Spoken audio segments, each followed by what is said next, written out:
In the last video of our Templar painting, we worked on the basic block in. Now, it's time to start the background.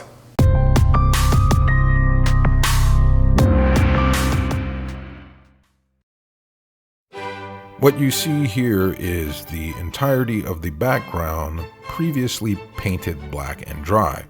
But you will notice that the left side of the painting is dark and deep black, while the right side is dull and matte.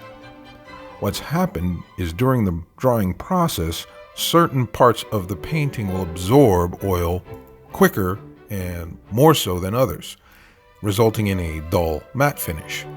In order to restore those areas, there's a process called oiling out.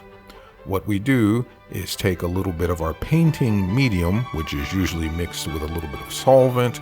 We apply that to what I use, a sponge. Some people use a lint-free rag.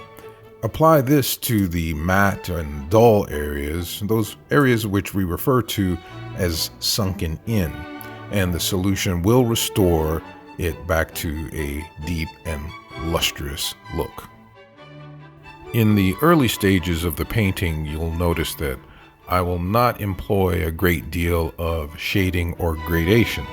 All I'm doing is laying down basic flat colors, particularly in the area of the coat of arms.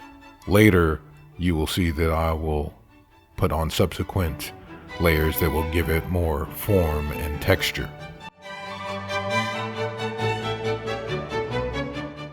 I've stopped painting on the coat of arms because that area is wet. I would like to paint detail on top of it, but I will wait until all of that paint is dry and come back to it. I begin the basic layout of the flames in transparent color only. After I've put down the basic transparent red, I'll come back and selectively put in opaque red.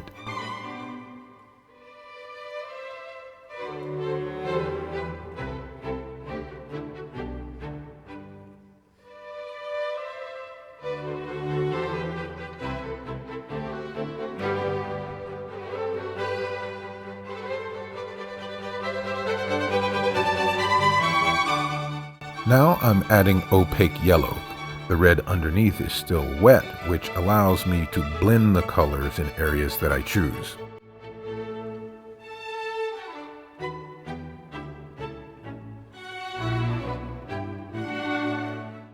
Some drying time has passed, which allows me to add just a little detail to the coat of arms.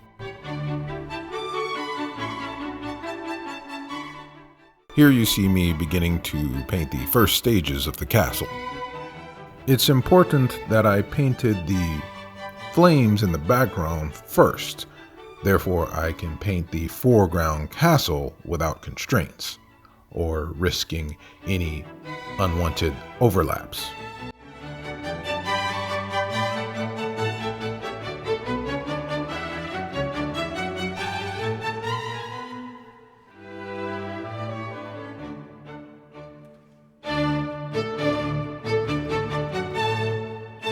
Even in the first stages of painting the castle, you'll see that there's very minimal usage of gradation and shading. That's because once this is allowed to dry, I will come back with transparent layers to give it more form and texture.